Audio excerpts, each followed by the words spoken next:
mal compris ce que c'est que la richesse. C'est pour ça que beaucoup de personnes sont toujours en train de courir après l'argent et n'arrivent pas à avoir l'argent. Parce que l'argent est en fait dans la classification, après mes études de richesse, intervient en quatrième position de richesse. Et donc si vous n'avez pas compris ce qui précède, vous pouvez poursuivre l'argent longtemps et ne pas en avoir suffisamment. Voilà, donc, et donc il est très important de comprendre ce que c'est que la richesse. Et après ça, on va parler donc de l'origine de la richesse matérielle, comment la richesse matérielle arrive et comment est-ce qu'on crée la richesse de façon très concrète. Et donc, et puis ensuite, on va parler donc de comment pérenniser la richesse une fois qu'elle a été créée. Est-ce que ça va pour chacun d'entre nous? Donc, je définis la richesse comme étant, c'est pas moi le Larousse, possession de grands biens. On parle de richesse quand on parle de possession de grands biens. Donc, c'est là on dit que c'est la richesse, possession de grands biens. Ensuite, la richesse, deuxième définition, c'est ce qui a de la valeur, une valeur importante. C'est une importante valeur est appelée la richesse. Donc la richesse, c'est ce qui a une valeur importante. Ça veut dire donc que si nous comprenons que ce qui a une valeur importante est appelé richesse, ce serait vraiment erroné de penser que l'argent ou le matériel, alors ce sont les seules richesses qui existent. D'ailleurs, Jésus a dit, il a dit, faites-vous des amis avec des richesses injustes. Dans le regard de Jésus, il a considéré l'argent comme étant une richesse injuste parce que vous avez des trafiquants de drogue qui sont très riches, très très riches, vous avez des proxénètes qui sont riches, des prostituées qui sont riches, des voleurs qui sont riches, voilà, donc, mais la richesse, vous pouvez l'avoir, même si vous ne l'avez pas mérité, je parle de la richesse de l'argent.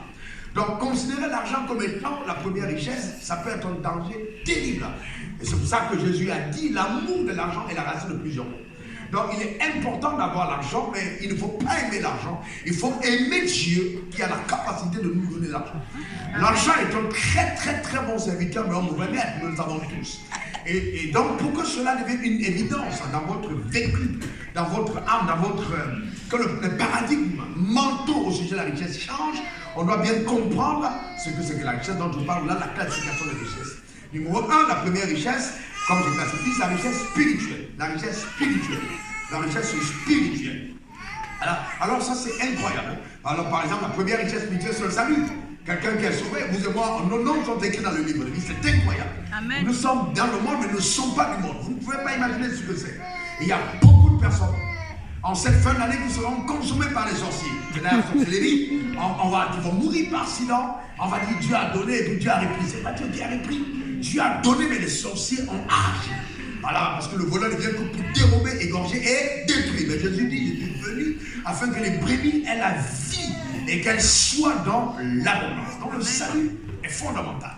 Avoir son nom écrit dans le livre de vie, je vous garantis, ça, vous ne pouvez pas vraiment, c'est-à-dire cette richesse, vous ne pouvez pas l'acheter. Les riches de ce siècle ont possédé de l'argent, ils sont tous morts. S'il y avait une possibilité d'acheter une place au ciel, ils auraient donné tout ce qu'il fallait pour acheter. Et je vais vous dire qu'une seule seconde en enfer, je vous garantis, une seule seconde, vous donnerez tout votre argent pour ne pas y aller. Donc le salut, c'est quelque chose d'incroyable. Alors il y a la richesse de l'alliance. Quelqu'un dit après moi alliance. Alors c'est ce contrat, c'est une richesse spirituelle, l'alliance. Nous sommes devenus enfants de Dieu. Le fait que Dieu nous dise, lorsque vous priez, dites notre Père, c'est incroyable. Il ne dit pas, appelez-moi Dieu, appelez-moi votre Père. Amen. Donc en d'autres termes, il dit, évoquez votre filiation. Faites prévaloir vos droits et vos obligations à mon égard. C'est ce qu'il dit quand il dit votre Père. Donc nous, en tant qu'enfants de Dieu, notre alliance est une richesse incroyable. Et il y a les promesses de cette alliance aussi. Il dit à Abraham, je te le jure par moi-même, parole de l'Éternel, parce que tu m'as pas refusé ton fils, ton unique, je te bénirai. Je bénirai ta postérité comme les étoiles du ciel, et comme le sable qui est sur le bord de ta mer, et la mer et ta postérité possédera les portes de ses cieux. Ça veut dire que quand on est dans cette alliance, il y a un serment divin qui accompagne chaque pas qu'on pose. Quand je parle de serment, il y a une obligation divine que Dieu a à l'égard de chaque enfant de Dieu qui est engagé dans le couloir de sa destinée. J'ai bien dit obligation. Ça veut dire que quand je prie, je ne supplie pas Dieu, je mets Dieu devant ses obligations. Amen. Ça fait mal aux religieux, mais il a dit appelle-moi Père. C'est ce que ça veut dire, c'est un Dieu responsable. C'est pour ça qu'il dit, si vous comme vous êtes, vous ne voulez pas de bonnes choses à l'enfant, pour une raison, votre Père qui est dans les cieux. C'est incroyable. C'est une richesse. Vous voyez, on a la richesse, la protection et toutes ces choses qui découlent de l'alliance. Ce sont des richesses. Voyez-vous, on parle des richesses spirituelles. Alors, pour faire comprendre, vous savez, les gens, moi j'ai des amis très très très riches, que je pas bon, partenaires riches, très riches, qui vont vous parler de leur maison qu'ils ont au bord de la mer, à Miami, d'autres personnes qui disent des maisons ici, dans les quartiers les plus huppés, qui coûtent beaucoup de milliards. Et un jour, pendant qu'on était en train de discuter à table et tout, et que j'ai vu qu'ils étaient en train de pomper l'air, excusez-moi l'expression. Alors je leur ai dit, moi j'ai une maison, moi je suis propriétaire terrien dans les endroits où personne n'a voulu pas acheter, même 1 mètre carré. Donc ils sont arrêtés, tous ils me demandaient, mais où? À quel endroit? J'ai dit, moi je suis propriétaire terrien au ciel. Amen. Qui est en train de construire. Et donc moi nous sommes propriétaires au ciel d'une maison qui est conçue par le plus grand architecte du monde. Et il dit, je m'en vais vous préparer une place. Afin que là où je sois, vous y soyez aussi. Ça, il ne faut jamais l'oublier. Tu n'es pas pauvre, tu es très riche. Et ça, c'est spirituellement ton meilleur amen. Nous parlons de richesse, même matérielle. Elles sont tampons spirituels. Donc être riche spirituellement, c'est puissant. On ne peut pas être riche, on ne doit pas être riche spirituellement et matériellement pauvre. C'est une incohérence. Parce que les richesses matérielles proviennent du monde spirituel. Ensuite, on a les richesses mentales. Quelqu'un dit après moi mental. Vous savez, aujourd'hui, nous faisons l'exaltation de la connaissance. Alors, je vais vous dire quelque chose qui va peut-être choquer certaines personnes qui sont laissées endoctriner par le concept de l'éducation contemporaine. Nos professeurs d'université, nos agrégés des plus grandes écoles, que ce soit Harvard, toutes les universités les plus renommées du monde, ont une connaissance strictement limitée, profondément limitée. Alors que quand nous sommes nés de nouveau, nous avons reçu le Saint-Esprit, qui est l'enseignant le plus performant, le plus qualifié, le plus habile pour te faire comprendre les choses les plus précieuses de façon les plus simple. Il s'appelle le Saint-Esprit. Il nous est donné pour nous enseigner. Donc n'ayez pas de complexe. Mentalement, le Saint-Esprit a la capacité de nous apporter de la connaissance. Amen. Ce que j'appelle la connaissance révélée. Ce sont des lumières intérieures qui, une fois jaillissent dans ton âme, créent une métamorphose de ton système de pensée. Change les panoramas, voyez-vous, de tes paradigmes mentaux et te donne le pouvoir voir au-delà de ce que le normal te voit. J'appelle ça la perception spirituelle dans un environnement totalement naturel. Et c'est ça les richesses. Il y a la capacité de la sagesse et l'intelligence, ça vient de Dieu. Voyez-vous, la sagesse et l'intelligence, il y a la force des idées. Parce que, voyez-vous, quand on parle d'idée, l'idée, elle est totalement mentale. D'accord. Il y a aussi, on a beaucoup parlé de ça ces derniers temps, la résilience. La résilience est d'abord divine. D'abord divine, le Saint-Esprit. Le Saint-Esprit dit, le consolateur, il est avec toi. Donc pourquoi dans les moments difficiles, il soit en train de t'encourager. C'est ton coach personnel pour te permettre d'être mentalement fort. Et je vais vous dire que si vous êtes dans des affaires, alors écoutez-moi bien, ce n'est pas un enfant pour. C'est pas pour la crèche, non, c'est pas pour les bébés. Il faut être fort mentalement. Très fort. Parce que c'est un endroit où vous recevez des coups, et des vrais coups. Des coups sérieux. C'est la guerre. C'est l'appel à la royauté. Il y avait autorisation de verser le sang légalement, alors que le sacrificateur ne pouvait pas. Donc vous devez être mentalement fort. Et vous avez affaire à des personnes qui sont prêtes à tout. Je dis bien prêtes à tout, même à te faire mourir. Moi, on m'a kidnappé, on m'a pris, pour aller m'assassiner. Parce que j'étais dans un domaine de café cacao. Et donc il faut faire très attention. C'est un domaine où les gens sont prêts à tout. Donc il faut être mentalement fort. Sinon, à la première occasion, vous lâchez, vous abandonnez. Alors celui qui abandonne n'est jamais vainqueur. Les vainqueurs sont ceux qui ont appris à ne jamais abandonner. C'est à l'intérieur de vous-même. J'irai jusqu'au bout, quelque chose qui arrive. C'est une détermination de l'âme. J'irai jusqu'au bout, quelque chose qui arrive. À l'intérieur de toi-même, j'irai jusqu'au bout, quelque chose qui arrive. Si Dieu est avec moi, personne ne pourra s'opposer à moi. Et ça, vous savez, le drame, c'est que quand je parle de ces richesses mentales, on a laissé cet univers aujourd'hui au coach sur Internet qui vont dire aux gens à répéter des formules vides de sens, qui sont dépouillées de force spirituelle. Nous sommes remplis du Saint-Esprit. Nous pouvons randa kabakoka kimanda kolika kaba rokoto mandara kokotakaria logite. Et quand on parle, on a la capacité de mobiliser une force invisible. Les anges peuvent agir parce qu'on a dit quelque chose. Et c'est extraordinaire. En tant qu'enfant de Dieu, vous devez être spirituel. Ne vous permettez pas de faire les affaires sans être fort spirituel. Amen. Vous êtes fort spirituellement, très très fort. Donc mentalement fort, très très fort. Ne vous permettez pas, vous êtes très très fort mentalement, sinon vous n'avancez pas. Fort, parce que l'adversité vous l'aurez partout. Vous savez, partout, je vous dis alors, partout. Parce que quand vous réussissez, vous devenez le miroir. Dans lequel ceux qui ont échoué n'aiment pas voir leur visage affreux. Ils vous détestent parce que vous êtes en jugement contemporain de leur échec et manque de performance.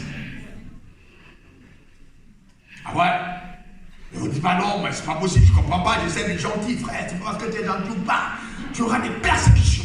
Et tu as besoin d'être fort dans les richesses mentales, la capacité de ne pas abandonner. Quelqu'un comme Joseph, vendu dans la cité, trahi par ses frères, arrivé chez Potiphar, trahi par Potiphar, arrivé en prison, abandonné par celui dont il interprète la vision, mais qui continue de croire en son rêve. Ça, il faut avoir quelque chose. La vie réussit à ceux qui en veulent le plus. Amen. Ah ouais, Alléluia. à ceux qui en veulent le plus, il faut en vouloir. Il faut en vouloir avec les bonnes motivations. Dans tous les cas, pour moi, un slogan, je le dis, et j'entends beaucoup d'autres personnes le dire, j'espère qu'ils comprennent, mais moi je dis, je ne suis pas venu sur la terre accompagner les autres. Ça, non. Il y a deux catégories, il y a les spectateurs, il y a les acteurs. Non, les gens doivent payer pour venir me voir jouer, et pas l'inverse. Quelqu'un donne ton meilleur amen. Est-ce que quelqu'un comprend de quoi je parle? Ça peut se passer à l'intérieur. Je te garantis, c'est à l'intérieur de ton âme, richesse mentale. Ensuite arrive ce que j'appelle les richesses relationnelles. Alors c'est les richesses relationnelles, alors c'est les connaissances, les personnes de qualité que tu as. Et ça on néglige beaucoup. Mais chaque fois que Dieu veut t'amener en autre palier de ta vie, il introduit dans ta vie une nouvelle personne. Je reprends, chaque fois que Dieu veut t'amener dans un nouveau palier de ta vie, il introduit dans ta vie une nouvelle personne. Le drame, c'est que nous n'arrivons pas, parce que nous ne sommes pas spirituels, à reconnaître les personnes de qualité que Dieu introduit dans notre vie pour le palier supérieur. Ah oui, il est important de reconnaître. Et aussi, souvent, le fait de quitter d'un palier en autre va provoquer certaines séparations de l'ancien palier. Tu ne peux pas porter avec toi toute l'amitié que tu avais de par le passé. Certaines personnes qui seront plus utiles. Un arbre qui doit se développer doit accepter de perdre certaines branches. Ça fait partie de la vie. Ça fait partie de la vie. Amen. Ça fait partie. Vous savez, Dieu m'a conté la dernière fois, il me parlait, on était en train de parler. Et puis Dieu me dit, je veux que tu aies mon mental. Je veux que tu sois comme moi. Fermement. Et il dit, arrête d'avoir ce sentiment que vous développez en tant que pasteur. Et il dit, vous, quand tu étais dans le ventre de ta mère, vous étiez pas de 2 milliards. Tu es le seul qui est sorti. Qui t'a demandé de faire passer les autres? Je suis un Dieu des gagnants pour un Dieu de losers. Est-ce que vous comprenez ça? Dieu dit, je suis un Dieu des gagnants pour un Dieu de losers. S'il était un Dieu de losers, les autres seront nés à ta place. Mais il a laissé au premier qui est passé, le premier spermatozoïde qui est entré à éliminer tous les autres. C'est comme ça qu'il dit, je fais de toi la tête et non la queue. Tu seras toujours en haut et jamais en bas. Que cette parole te poursuive et t'accompagne. Ça commence dans ta vie. Elle m'a ton meilleur amen. Dis encore amen. Et je te dis hier que je venais prier pour toi. Donc je t'enseigne avec une onction particulière. Les chaînes sont brisées. Les embargos sont levés. Dis dans ton village quand ta vie n'arrivera pas. Ton meilleur amen. Il faut faire attention. Quand tu dis amen, l'ange qui m'accompagnera dans ta vie. Quand les barrières vont briser dans ta vie. Quand les limitations ne te maintiendront pas en arrière, tu avanceras, tu progresseras. Il y a de belles choses à venir. Amen. Il y a des personnes qui sont en train de lutter contre toi mystiquement. Je vous garantis, ils ont déjà perdu. Amen. Ils ont déjà perdu. Il est impossible que tu sois perdant.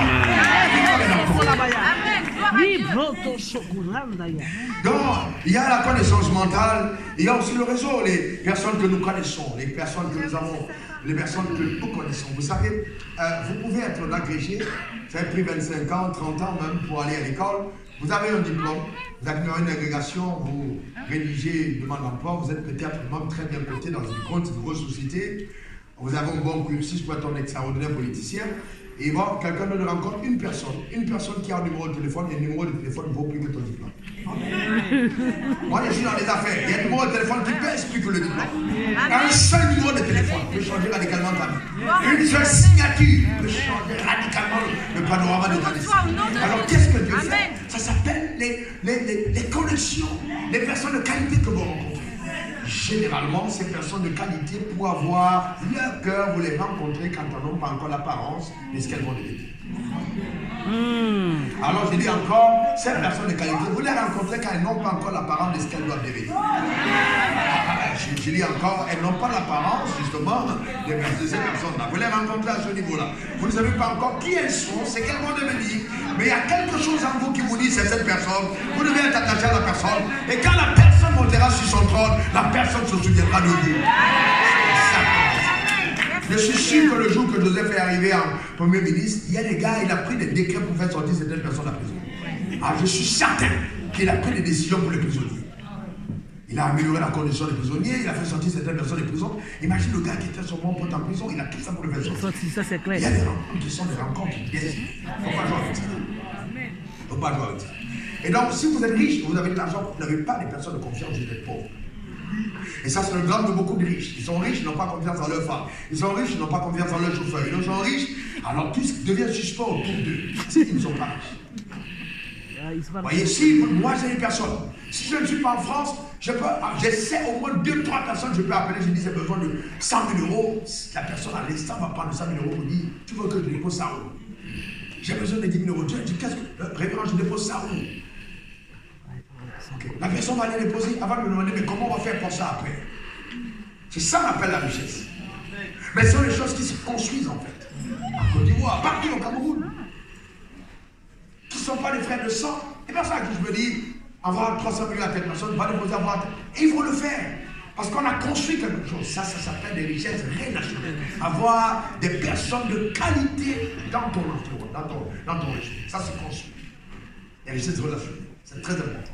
D'ailleurs, vous vous rendez compte que dans ce qui concerne l'entreprise, vous ne pouvez pas développer une entreprise si vous n'avez pas appris à avoir de bonnes relations avec les gens. Même les clients, c'est ton réseau.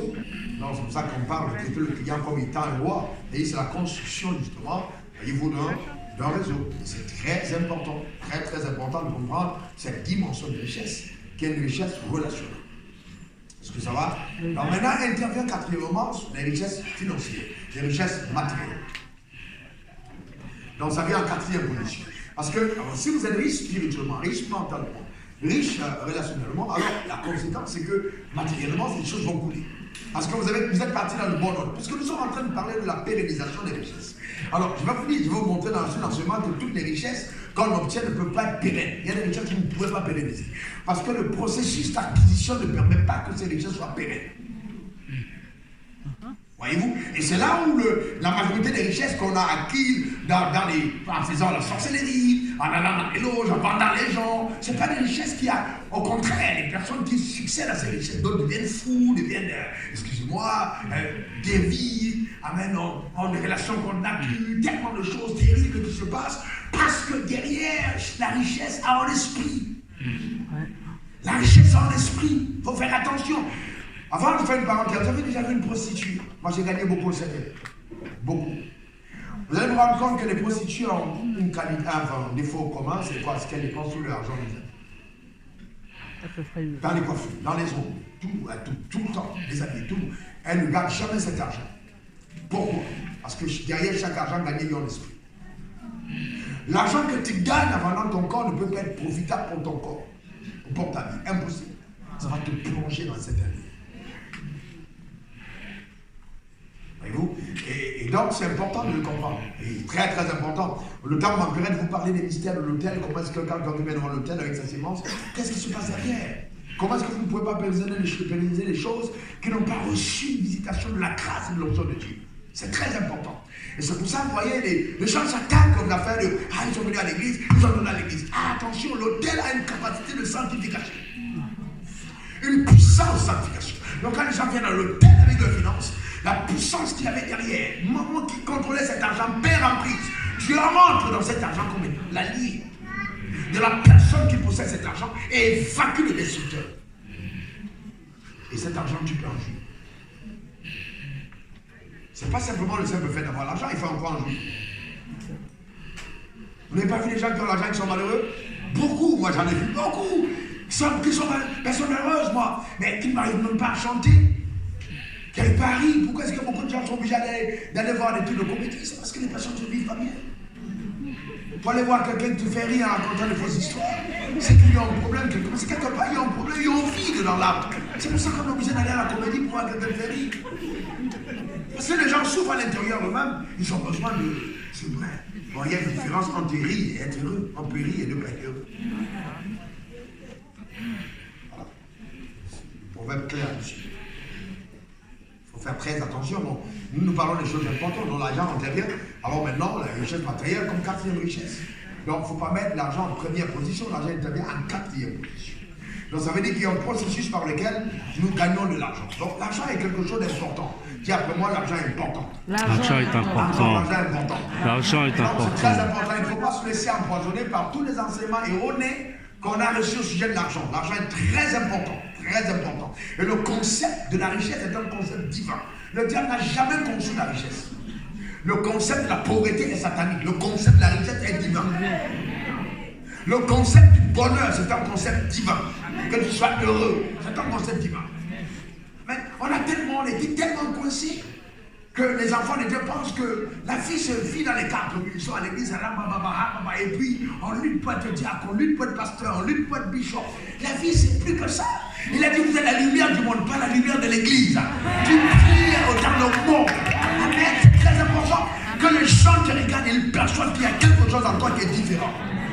En toute humilité, tu vous racontes une histoire. On va te demander à une minute.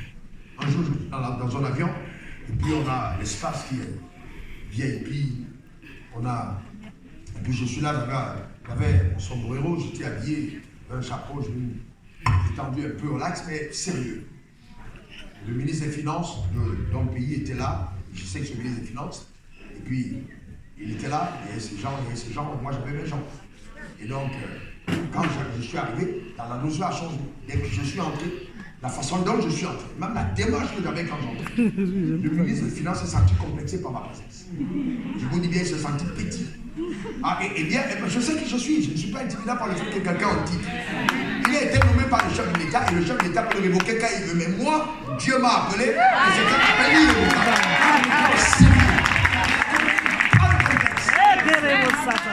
il était tellement intimidé qu'il a quitté sa place pour venir me voir et commencer à engager la conversation et poser des questions sur les choses qui étaient à ma possession. Et je répondais en toute vérité en disant excellence. Mais en gardant le cœur zèle. Nous ne sommes pas n'importe qui les enfants de Dieu. On doit apprendre à se prendre ça. Pendant longtemps, les messages qu'on a reçus ont détruit notre perception à rien de ce que Dieu veut que la vie soit. Dieu n'a aucun problème au fait que tu sois riche, que tu sois abondamment riche. Moi, j'ai grandi dans un environnement, on a dit aux gens, oui, si tu prends tout ceci, il était content, c'est un péché, il faut que l'argent aille. Vous savez, le problème, c'est que toi, tu dis c'est cher. Mais par rapport à quoi c'est cher? C'est par rapport à ton niveau, c'est cher.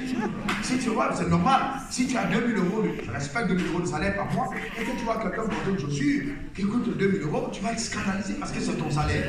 Mais la vie ne s'arrête pas à ton salaire. C'est un salaire. Il n'y a plus que ton salaire. Et j'avais une habitude d'ailleurs que je vais reprendre avec ma femme. Et ça m'a beaucoup aidé. Chaque année, nous choisissons un hôtel de renommée, un grand hôtel. Et on allait rester là-bas au moins une semaine dans cet hôtel, vivre là dans un environnement vraiment de royauté, dans une suite respectable avec tout le protocole qu'il faut. Mais on allait là-bas pour réfléchir sur l'avenir de notre famille. Amen.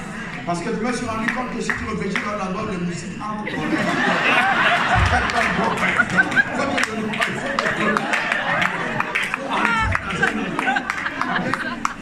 Allez, après tu es là, tu sens très bien que ah ouais, c'est l'environnement te provoque. Ça te rend âme. Pendant que tu es dans ta suite et puis tu es là, on dit, mais tiens, ici, non, ça appartient à tel. Il a loué ça pour l'année. Et il vient ici 3 fois, il vient 3 fois, il va peut-être 6 jours, mais il a loué pour l'année. C'est là où tu te rends compte qu'il y a un niveau et puis il y a un niveau. Tu restes là. Ah ouais. C'est pour ça que quand c'est fait niveau de ta vie, il faut changer de quartier. Et tu es tellement chef dans ton quartier que c'est à cause de l'environnement de ton quartier que tu ne progresses plus.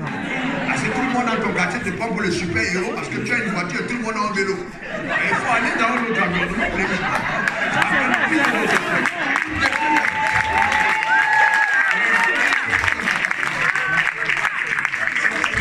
La vie, c'est la sagesse. Ça pour humble.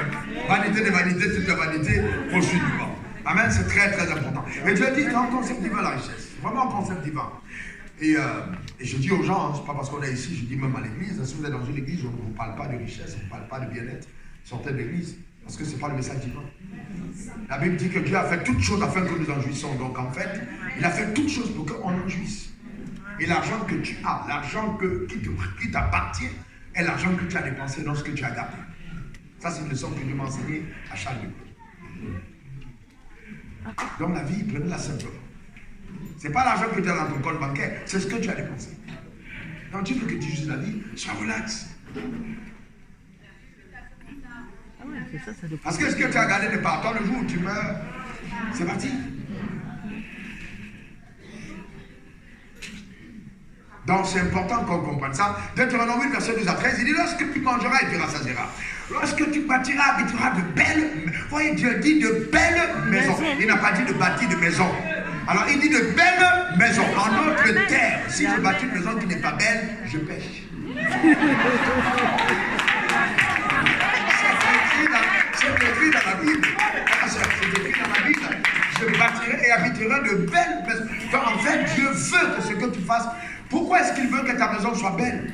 Parce qu'il fait de toi son ambassadeur, tu es le référencement divin sur la terre. Donc quand les gens te voient, ils doivent voir la gloire de Dieu au travers de ta vie. C'est important. C'est pour ça qu'il veut que ta maison soit belle. Pas pour la vanité, pas pour faire le malin dans ta famille, mais pour glorifier le Dieu que tu sers. C'est ce qu'il dit. Il dit, tu vas voir augmenter ton menu bétail, augmenter ton argent et ton or. Ça croit que tout ce qui est à toi. Non, c'est un Dieu d'accroissement. C'est un Dieu qui veut qu'on prospère. Mon souhait, c'est que tu prospères à tous égards. Ce que Dieu dit, et sois en bonne santé. Qu'on prospère l'état de ton âme. Donc, c'est très, très, très important. Et donc, c'est pourquoi il est important que nous comprenions que même si l'onction agit dans le processus de la création de richesse, comme j'ai un peu énoncé ça hier, notez qu'on ne devient jamais riche parce qu'on prie beaucoup, parce qu'on jeûne. Impossible. Sinon, nos églises seraient remplies de gens trop riches. Je me suis rendu compte que si vous demandez à quelqu'un de trop prier et de trop jeûner, vous courez le risque de l'appauvrir. Parce que le drame, et je vous dis quelque chose de profond parce que je sens que vous êtes intelligent. Je n'aurais pas dit ça à tout le monde. Vous savez, quand vous commencez à croire la puissance de Dieu, il y a un piège derrière. Le piège sur lequel, c'est que tout arrivera de façon miraculeuse.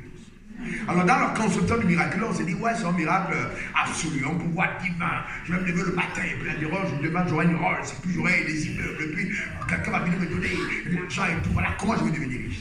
Non. Quand on essaie de manière de croire au miracle de Dieu est un danger. Et c'est pourquoi les affaires de miracle, comme on dit, je m'oppose sérieusement à cette fausse doctrine diabolique qui est venue plonger davantage les croyants paresseux dans l'inertie. Il y a un processus divin. La richesse se crée. La richesse se crée. On crée la richesse. Ça, j'aime le terme créer la richesse. C'est la création de la richesse. Ça obéit à une certaine loi, à certaines règles. Il y a des lois. Job dit, connaît-il les lois du ciel qui gouvernent la terre? Il y a des lois divines qui nous permettent d'aller loin. C'est très important. Regardons le cas d'Isaac. Isaac est sous alliance avec Dieu. S'il y a Isaac est le descendant d'Abraham. Et ce cas-là, vraiment, vous êtes l'enfant de Dieu, c'est un cas d'école vraiment fort. Très très puissant. Isaac a reçu tous les biens d'Abraham en héritage. Parce que souvent on perd ça de vue. Isaac descend à Guérar. Isaac est dans la famille. Isaac a des problèmes financiers. Mais ça vient d'où? Alors qu'en fait, là, il a reçu de son père l'héritage. Mais où est passé l'argent du père? Entre les mains du fils. Ça veut dire que s'il n'y a pas d'entraînement, si le fils n'a pas vécu certaines expériences, il y a des choses du père qu'il ne prendra pas. Même si le père ne lui donne. Amen, amen. Même si le père ne lui donne. D'où l'impact, la puissance de cet enseignement. Il descend, je lui dis, hey, ne descends pas en Égypte. Séjourne, restez dans ce pays. Et la Bible dit, Isaac, séjourne dans ce pays, Genèse 26, vous allez voir l'histoire, il s'émale dans le pays et recueillit cette année le centuple. L'Éternel le bénit. Vous voyez qu'il a sémé et l'Éternel l'a béni. Il a sémé et l'Éternel l'a béni. S'il n'avait pas sémé, l'Éternel n'aurait pas béni. Parce que la bénédiction doit accompagner ton action. Il a sémé dans ce pays et l'Éternel l'a béni. Alors que Dieu avait juré à son père. Il a juré à son père. Ça veut dire que cette alliance que l'on a vue comme la plus première richesse, Cette alliance a obligé Dieu à traiter le cas d'Isaac différemment. Vous êtes en France. Ah oui, le monde est en crise. Mais laisse-moi te dire, tu n'es pas concerné de la même manière que tout le monde. Ta manière de dire Amen m'embête. C'est quelque chose de mental, frère, de mental.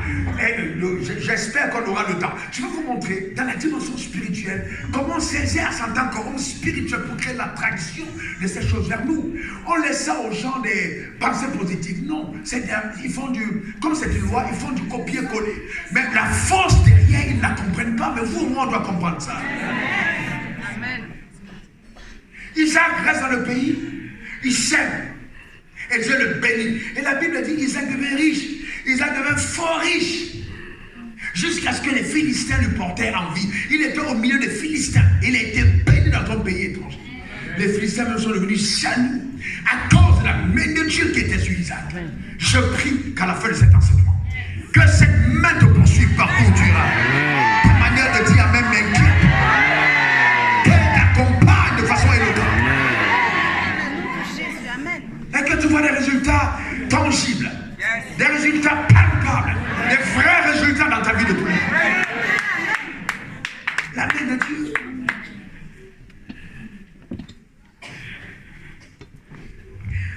Donc, mais comment donc, si nous parlons de la création des richesses, on a vu là que Isaac a travaillé, Dieu l'a béni, mais concrètement, comment donc vous créez la richesse? Concrètement, parce que je sais que là, la question est attendue. Enfin, la réponse à la question, comment on crée la richesse? Comment la richesse se crée? C'est vrai que toutes les personnes, vous voyez, riches, là, qui ont travaillé pour devenir riches, elles ont toutes activé des lois, soit de façon inconsciente. Ce sont ces lois qui ont été derrière, justement, les artisans invisibles de l'action de Dieu au travers de la vie, parce que la loi a ceci d'assez pervers, c'est que la loi ne respecte que la personne qui la respecte.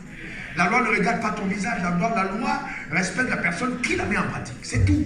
Non, c'est pour ça qu'on dit tous égaux, on est tous égaux devant la loi. Non, la loi n'a pas dit oui, c'est un enfant de Dieu qui m'a mis en pratique, alors je vais. Non.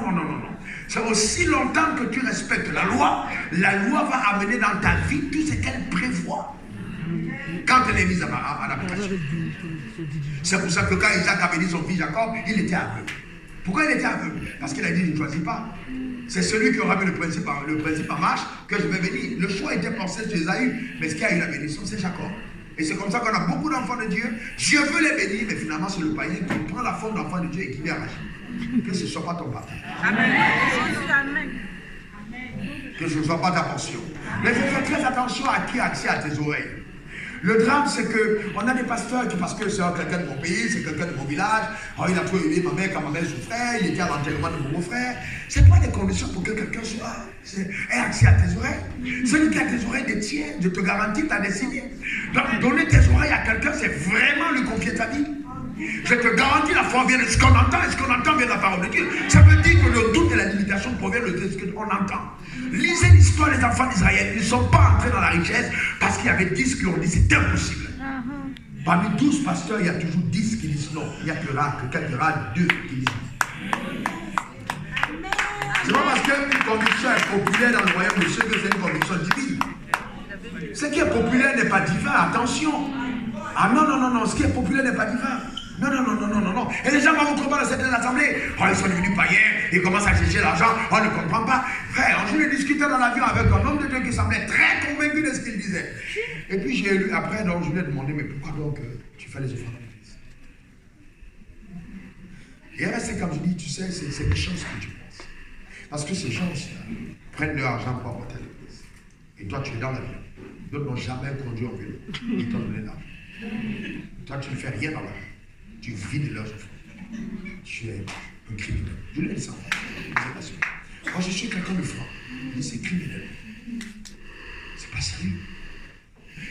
Et un autre jour, j'arrive dans un supermarché, il y avait des photos de voitures, et puis je suis derrière lui, je vois, il commentait à calculer, oh, celle-là, elle est super belle. Moi, je me suis répondu rapidement. Je dis, parce que tu apprécies ça? Ça s'achète avec l'argent. Vous savez, la religion est terrible, elle est cruelle. C'est pas pour rien que Jésus a été crucifié par la religion. Faites attention à la religion. Elle porte l'habit des chrétiens. Elle lit la Bible des chrétiens. Elle découvre Jésus dans la Bible, mais elle tue le Jésus de la Bible et qu'elle imite. C'est ça la religion. C'est ça la religion. C'est ça la religion. Donc vous êtes en train de toucher des choses que la religion n'est pas. Je vous avertis. On va avoir des intercessions contre toi. Priez, priez, priez, bombardez. Notre soeur arrête de regarder, bombardez. On va les faire, il y a des gens qui rient parce que j'ai l'impression qu'ils ont vécu ça dans les écoles. Alors, comment on crée la richesse? Alors, comprenez, c'est une réalisation et la conséquence d'une idée que quelqu'un a eue et qu'il a méthodiquement exploitée. Donc, toute richesse. Alors, toute richesse ou toute réalisation est la conséquence d'une idée. La conséquence d'une idée. Ça veut dire que je ne peux pas bâtir la richesse sans avoir eu une idée au préalable. Donc, l'idée devient la mère de la richesse. L'idée, voyez-vous? L'idée est classée dans la catégorie des richesses mentales, la troisième catégorie des richesses. Dans les deuxièmes. Alors, vous voyez, donc, à partir de ce moment, donc si toute richesse vient d'une idée, méthodiquement entretenue et exécutée, les personnes qui deviennent les plus riches, c'est vous et moi, les enfants de Dieu. Parce que nous sommes les meilleures personnes pour avoir les idées les plus claires. Tous les jours, tu entends quelqu'un dire Dieu m'a dit, oh Dieu m'a dit, Dieu m'a révélé, Dieu m'a dit, j'arrive pas à comprendre comment quelqu'un peut dire qu'il parle à Dieu tous les jours et il est pauvre. Ça, j'arrive pas à comprendre. Vraiment, tu parles à Dieu tous les jours et tu es pauvre. Et tu demandes le transport à la personne chez qui tu allais faire la prophétie, alors que tu dis que Dieu m'a parlé. Sans sérieux problème. Sans sérieux problème. Vous savez de qui on parle? On parle de celui qui détient le monde entier entre sa main. Celui qui tient la vie des rois, à un seul cliquement de doigt, paf, n'importe quel roi de la terre tombe. C'est ce Dieu dont on parle. Tu dis qu'il a dans ta chambre, il te parle. Et puis tu n'as même pas, tu restes au même niveau, il y a un problème. Mais tu es tellement illégal qu'il ne va pas violer tes convictions. Si tu es convaincu de rester pauvre, il va te rendre visite en te laissant pauvre et il va partir. Il va agir dans ta vie selon ta propre foi. Donc pour avoir une idée, c'est simple. On me demande si Dieu est le Dieu des idées. On me demande si le Dieu des idées. Parce que l'idée n'arrive que quand on n'a plus le temps de la réflexion. Quand quelle est la première réflexion? Non, je dis encore, fais-moi réflexion. Vous savez, le drame, c'est que beaucoup d'entre nous prions, nous agissons, mais très peu d'entre nous réfléchissons. La réflexion, c'est incroyable. Nous avons le temps de la réflexion. Réfléchissez, homme d'affaires, réfléchissez, enfermez-vous. Prenez le temps de fermer la porte sur vous, réfléchissez sur vos affaires. Demandez au Saint-Esprit, qu'est-ce que je fais maintenant? J'ai besoin de ta sagesse. Réfléchissez, on parle de crise. Ne regardez pas l'histoire de l'Ukraine et puis de la Russie simplement comme étant une crise simple. Et puis vous dites, bon, il y a crise, vous regardez les informations. Non, posez-vous les questions, Seigneur, qu'est-ce qui est favorable dans cette saison? C'est important. Il dit, je crée la prospérité et je forme l'adversité. La lumière, je forme les ténèbres. Donc à partir du moment où il y a des crises, il est très important pour nous qui sommes enfants de lumière de demander à Dieu qu'est-ce qu'on fait. Donc vous voyez, qu'est-ce qu'on fait? Qu'est-ce qu'on fait? Je vous ai dit qu'aujourd'hui, nous sommes actifs, alors très actifs dans la transformation du manioc en amidon et en plus de ça, on fait du pain. Et les maisons médecines viennent acheter en quantité. C'est une grande opportunité. Mais ça, pour arriver là, il faut que Dieu ait parlé à quelqu'un. Il faut une idée. Il faut une idée. Je pense que si nous sommes sérieux, l'Église peut apporter des solutions à cette génération. Est-ce que vous savez que j'ai dit aux médecins et aux médecins même de l'Église que je dirige que vous êtes en train de passer à côté d'une opportunité incroyable. Et je pense que la raison pour laquelle personne n'a encore trouvé le médicament du Covid, c'est que Dieu veut quand même que cette invention reste à l'Église. Parce que ce n'est pas normal que les gens qui parlent en langue, les gens qui prient, les gens qui jeûnent, rien qu'une idée d'une formule, que le Saint-Esprit ne soit pas amené de te donner. On peut comprendre que s'il donne ça à quelqu'un qui a fait géographie, qui ne comprenne pas bien l'assemblage est la pensée. Mais toi, tu as fait science. Toi, tu es dans la médecine. Alors maintenant, il y a un problème. Est-ce que tu as pris le temps de demander à Dieu, parle-moi? Mais vous savez pourquoi les gens ne peuvent pas demander? Parce qu'ils ne se voient pas capables d'être utilisés par Dieu à ce niveau. Les barrières intérieures, la mauvaise perception qu'on a de soi-même. Je ne deviens jamais riche si je ne suis pas riche à l'intérieur. La richesse prend racine à l'intérieur de moi-même. Telle en pense, telle elle est. Le regard que tu portes sur ta personne détermine ce que tu deviens dans la vie. C'est pourquoi même quand je vous regarde là, quand je vous salue, je vous regarde, je peux voir ceux qui croient en ce qu'ils sont venus faire ici. Amen. Alléluia. Il y a des gens qui disent, ouais, je crois, je vais devenir riche. Vous les voyez même dans la manière de se tenir, de s'habiller, d'agencer les tenues. Tu te demandes ce gars, est-ce qu'il va aller quelque part dans la vie? Non, je suis sérieux. Il y a des indices. La Bible dit Salomon, même dans toute sa gloire, n'a pas été vêtu comme l'un d'eux. Je peux porter un jean, je peux porter un t-shirt, je n'ai aucun problème avec ça. Je m'habille comme ça souvent, je peux même en tapette, il n'y a pas de souci, mais il y a quand même une certaine manière d'agencer. Vous comprenez ce que je suis en train de dire? Il y a quelque chose en fait. On doit se rendre compte que tu as réfléchi. Tu ne peux pas t'habiller sans réfléchir, ça c'est pas possible. Non, il faut réfléchir. Il faut une cohérence. Écoutez, ça vous fait rire, mais je vous dis la vérité. Hein. Il y a 3 ordres si vous voulez être vraiment puissant en termes de richesse. Vous devez avoir un ordre au niveau de votre corps. Vous devez réfléchir avant de manger. Vous devez avoir l'ordre du corps, c'est-à-dire maîtriser le corps. Afin de comment vous conduisez votre corps, comment le corps est vêtu, quel repos vous accordez à votre corps, comment vous gérez votre corps. Ça, c'est très important. Amen. La loi de l'apparence de votre corps. Quand les gens vous regardent, qu'est-ce qu'ils voient par votre corps? Parce que vous habitez votre corps, c'est votre maison. Ça ne sert à rien d'habiter une grande maison qui est là, c'est un immobile, et toi qui es à la maison mobile, tu es en décor ta maison immobile, et toi qui es mobile partout, tu n'es pas décoré.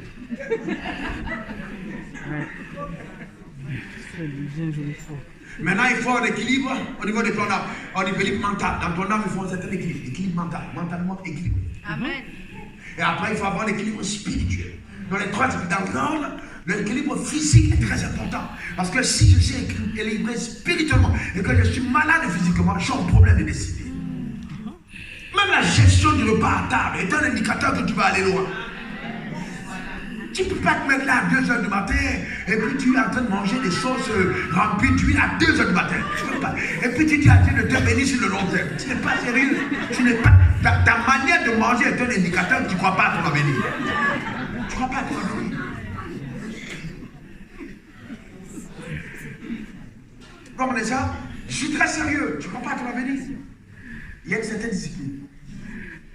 Il y a une certaine discipline. Voyez-vous? Ouais, c'est vraiment important. Vraiment important. Donc prenez le temps de la réflexion. Les idées naissent dans la réflexion. Prenez le temps de la réflexion. Le temps de l'isolement. Le temps de l'anticipation. Vous prenez le temps. J'ai l'agenda de maintenant jusqu'à juin 2024. Amen. Authentique avec des réunions qui sont déjà préparées. J'ai la réunion de fin 2024 qui sont prêtes. Donc maintenant, entre juin et décembre 2024, il y a un vide. Mais l'anticipation sur 2 ans. Amen. Ça rend la vie facile. Les gens demandent, mais comment est-ce qu'il fait? Comment il tient tout ça? Mais parce que je fais ça avant de faire. C'est spirituel. Vous ne pouvez pas, la raison pour laquelle les gens ne vont pas, parce que vous dégagez trop d'énergie pour rien. Trop d'énergie pour rien. Un jour, un homme, il m'a dit, je l'appelle, il dit, tiens où?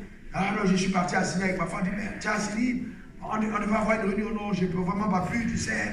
Voilà, bon, il arrive fort le temps à sa femme, j'ai dit, c'est parce que tu ne réfléchis pas. Tu ne peux pas avoir une semaine serrée et puis tu as le problème avec ta femme. Pour que la semaine soit dynamique, il faut commencer à anticiper, tu as besoin que ta femme te soutienne. Ah, tu ne vas pas être là. Maintenant, la femme a commencé à bouder grave. Donc pour sauver sa famille, il était obligé d'aller, tu as vu, ça te coûte plus cher.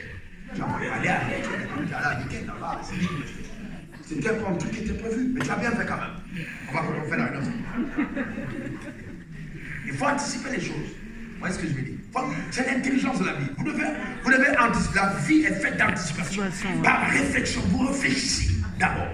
Vous devez vous voir riche avant de devenir riche. Amen. Amen, je suis riche. Ça, c'est clair. Je me rappelle, quand je touchais 25 €, je suis parti à la maison Mercedes, et je voulais avoir une Mercedes. Et donc, je suis entré là, la dame, quand elle m'a regardé, la manière dont j'étais habillé, elle ne s'est même pas approchée de moi, mais moi je m'en foutais. Je ne savais pas qu'à cette époque, je ressemblais à la galère. Vous savez, souvent quand j'étais là, je ne savais. C'est après, ma soeur, je me suis rendu compte que même si j'étais à sa place, peut-être j'aurais eu la même réaction. Donc, elle est restée là, à peine. Elle me josifiait même quand elle me regardait. Moi, je regardais les voitures. Après, je demandais le prospectus. Elle n'a même pas voulu me répondre. Alors, j'ai dit, utilisez maintenant mes droits de client. Je commence à hausser le ton. Elle a pris le truc, elle m'a dit, le prospectus a tourné le visage. Comme vous dites. La volonté, c'est pas bon. Mais moi, j'ai récupéré le prospectus, je suis allé coller ça dans mon bureau. Et j'ai regardé la Mercedes, je suis venu en taxi, j'ai regardé le taxi communal, je regardais la Mercedes tout le temps. Et donc, toutes les fois, je commençais à me voir dedans. Le problème, c'est que souvent nous pensons que c'est l'amour du monde. Non, non, non, non, non. Vous savez, nous venons de loin. Moi, dans mon cas, je viens de très loin. Mon père n'a pas conduit de belle voiture. Non, mon père a conduit la Simca. Une voiture, c'était sa voiture. Il était comme ça, le police, il n'aimait pas la corruption et j'étais fâché contre lui. Ne vous inquiétez pas que nous vivions au moins mieux bien que les autres. Mais il était trop correct. Et c'est pour ça que Dieu bénit ses enfants. Amen. D'accord, donc pour être responsable de réalité, il a fallu me réinventer à demander tellement d'exercices mentaux, tellement d'exercices. Alors je dis tellement d'exercices. D'aller dans les endroits, regarder, marcher, poser des questions, assumer. Parce que c'est tout le temps l'exercice, c'est ton protocole. Quand il dit à David, il prend les gens à bout et retire la poussière pour le faire asseoir les rois, les gars, le tas. Mon ami, Dieu ne va pas te prendre la poussière pour te mettre à table avec le roi le même jour. Il faut que tu passes par le sas pour te montrer qu'à table du roi, voilà comment tu es le vieux réfugié. Voilà comment s'asseoir à la table du roi. Tu peux venir là comme ça, tu vas les réfugiés, tu avais 2 trucs, tu avais 3, avec 4, et puis on s'est dit, pas typique, non. Je suis obligé de te comporter. Je me rappelle la première fois que je suis entré en business class. Ça, c'était bien avant, je pense en 2003. Je suis entré en business class, je vous garantis, je ne savais pas comment on fait pour redescendre le fauteuil. Mais c'est authentique, j'ai dit, je ne savais pas. Alors qu'est-ce que j'ai fait? Je suis quelqu'un d'intelligent quand j'ai guetté. J'ai attendu mon voisin, dès que le voisin a appuyé le bouton, j'ai vu que ça fait sa cloche. Quand j'ai guetté, je n'avais aucune envie de montrer à mon voisin que je ne savais pas. Frère, pendant que vous êtes en train de passer par la vallée de l'homme de la mort, la vallée de la galère, ne montez pas aux gens que vous êtes un galérien. Vous êtes un roi, mais qui n'a pas encore fait son expérience. Tout le monde tombe là, amen. C'est très important. Alléluia. C'est pour ça que dans la vie, il faut faire semblant. La force aussi faire semblant. Les gens réussissent, les gens qui réussissent sont ceux qui font semblant de réussir même quand ils ont réussi. Quand tu vas sortir de chez toi, tu es tellement bien habillé que pour tout le monde tout va bien. Et quand tu demandes comment ça va mon frère, tout va bien. Tout va super bien. Tu n'as pas besoin de raconter ta maison aux gens. Ils ne vont pas t'aider. Les gens sont tellement mauvais. Donc fais-toi et puis tu parles à Dieu. Tu dis tout va bien. Simplement. C'est ce qui a sauvé Jacob. Ce qui a sauvé Jacob, c'est qu'il a porté les vêtements d'Ésaü alors qu'il n'était pas Ésaü. C'est ça la foi. Donc on parle d'idées. Donc tout découle d'une idée. Donc quand une idée t'a communiqué, alors il faut encore que tu te fasses un effort de ressembler à ton idée. En fait, la vision doit te transformer au point où tu confais un avec la vision que tu as. Amen. C'est ça en fait. C'est ça en fait le vrai. Alors, donc, il y a 3 types d'idées. Premièrement, les idées créatrices. On va aller vite là-dessus parce qu'on n'a plus beaucoup de temps. Idées créatrices. J'espère que je ne vous amuse pas avec mon enseignement. Ok, donc on a idées créatrices. Quelqu'un dit pour moi créatrice. Créatrice. Encore. Alors, idées créatrices, ce sont ces idées qui créent. On parle de l'inexistant et on amène quelque chose dans l'existence qui n'a jamais existé. Alors, la Bible est claire. Les choses que l'œil n'a pas vues, mon frère, tu vois, les choses que l'oreille n'a pas entendues, qui ne sont pas montées mais que Dieu révèle à son esprit à ceux qui l'aiment. Donc ça veut dire qu'il y a des choses qu'on n'a pas encore vues, mais qui doivent venir à l'existence parce que toi tu aimes Dieu. Et Dieu viendra te dire ces choses-là. Merci Seigneur, amen. Alors vous voyez, et c'est ça l'âme que vous devez avoir, c'est ça. Quelqu'un avait encore dit, oh mais non, on n'a jamais fait ce type de programme. On a dit, mais c'est pour ça que je suis là. Si on avait déjà fait ça avant, pourquoi je suis venu? Et je découvre quand j'ai une empreinte digitale qui est différente de la tienne, et je ne vois pas pourquoi est-ce que si je suis si spécial, de par mon empreinte, je dois mourir photocopie de ceux qui m'ont précédé. C'est une insulte à Dieu. Non, non, non, non, non, c'est une insulte. Au départ, les gens vous parlent pour prétentieux, orgueilleux. On a dit ça à David, on a dit ça à Joseph. Je ne suis pas la première personne. Les gens de grande destinée sont toujours accusés par les losers comme étant des personnes prétentieuses. Ah oui. Ah oui. Donc tu dois avoir ces convictions qu'on n'a jamais vu. J'ai dit ça va se faire. Vous savez, c'est très important les idées créatrices. Partir de ce qui n'existe pas avant. Accepter ces choses que Dieu te demande de faire que personne d'autre n'a fait avant toi. Ah oui. Qui aurait pu imaginer en 1982 qu'on pouvait avoir le téléphone portable? C'est incroyable. Donne-moi mon responsable. Je vais voir quelque chose dans cette fiche. Ok? Sors mon portable à l'intérieur, donne le maître, ouvre là, c'est pour moi. Sors mon portable. Je veux parler sur plusieurs points. L'idée innovante. Ok? Idée innovante. Vous savez, l'innovation, c'est que tu parles de ce qui existe. Et ça, c'est un portable comme, encore en toute humilité. Alors, je ne vais pas acheter sur un cadeau. En toute humilité, c'est juste un exemple. Alors, le portable existe, tout le monde connaît le portable. Alors, vous dites, ok, tout le monde achète des portables. Mais il y a une catégorie de personnes qui sont mal à l'aise d'acheter des portables que tout le monde achète. Ça s'appelle l'orgueil de riche. Il y a des gens, vous prenez la même bouteille d'eau, vous vendez à 1 euro. Moi, j'en ai la même. Vous prenez la même bouteille, vous faites un petit truc, vous dites, vous mettez un point en or sur le bouchon. Vous dites, la classe. Ça s'appelle élite. Et la même bouteille qu'on vend à 1 euro, on vend à 25 euros. C'est ce qu'il va boire. En fait, il boit son orgueil. Il ne boit plus.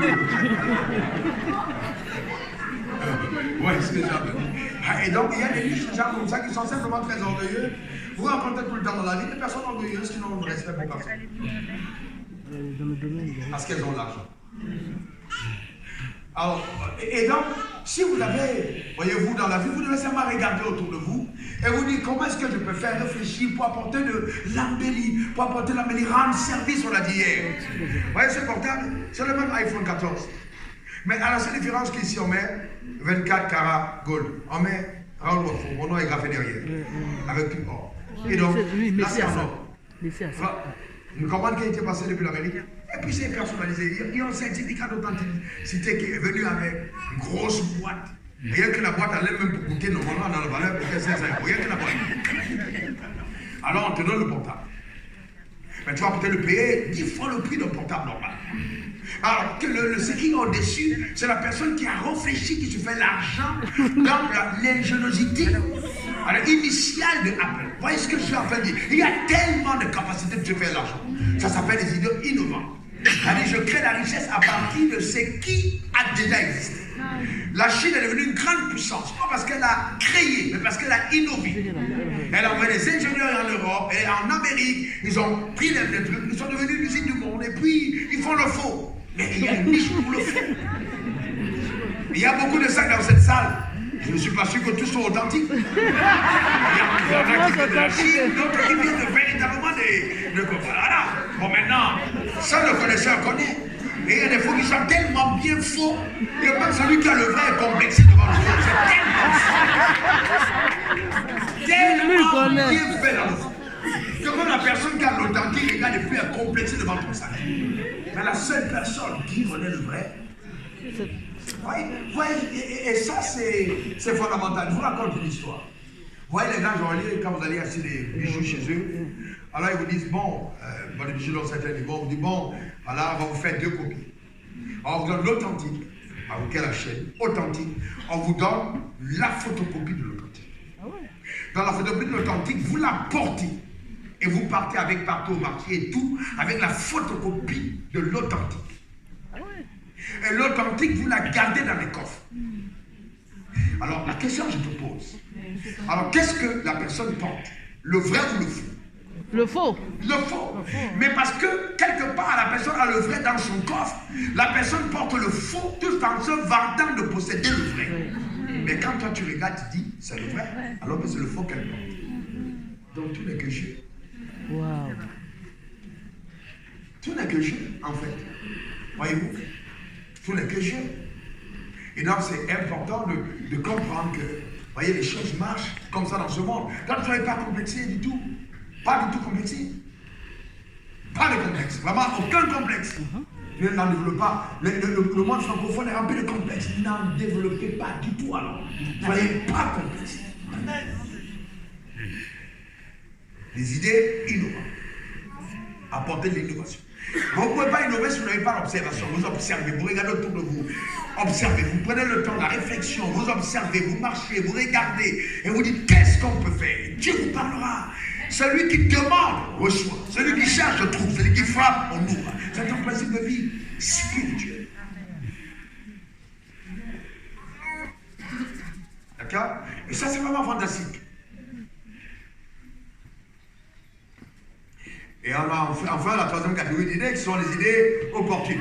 Les idées opportunes, oh là là, ça, vraiment, ce sont les idées qui viennent par opportunité. Alors, maintenant, l'opportunité, il faut avoir la préparation mentale pour reconnaître l'idée opportune. Parce que quand l'idée opportune vient vers toi, elle peut venir sous forme de problème. C'est mon cas. Et je vous dis en toute humilité, je suis entré dans les affaires par opportunité. Je n'avais pas prévu. Je suis quelqu'un qui aime faire, c'est le ministère. J'aime le ministère. À l'époque, moi, c'est enseigner la parole. L'église, je mettais les grandes croisades, prier pour les malades, comprendre comment les gens guéris, toucher par la parole de Dieu. J'aime bien, c'est facile, c'est ce que j'aime. C'est mon appel.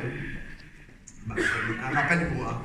Non, ce qui fait que même dans le fait d'être un état homme d'affaires, je n'ai jamais transgressé cet équilibre. Je suis homme de Dieu à 75%, homme d'affaires à 25%.